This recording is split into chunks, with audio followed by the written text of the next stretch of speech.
Hi friends, అందరికీ happy independence day.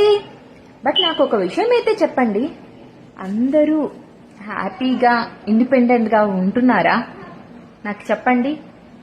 నాకు తెలిసినంత మాత్రం అమ్మాయిలకు మాత్రం ఇండిపెండెన్సీ అనేది లేదండి. ఇప్పటికీ మనకు స్వతంత్రం వచ్చి 70 సంవత్సరాలు పైపడినా కానీ అమ్మాయి స్వతంత్రంగా బయటికి రావడానికి భయపడుతూనే ఉంది.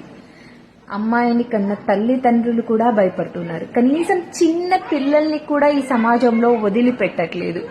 ఏ రోజుకి ఆ రోజు అక్కడ ఇది, అక్కడ రేప్ చేసి చంపారు, అక్కడ ఏదో ఒకటి అని వస్తూనే ఉన్నాయి. ఏ రోజు అయితే ఆడవాళ్లు కూడా స్వతంత్రంగా తిరగగలరో అప్పుడే మనమందరం చేసుకుండే హ్యాపీయెస్ట్ ఇండిపెండెన్స్ డే. సారీ ఎవరినైనా ఒప్పించుంటే, but happy independence day to all.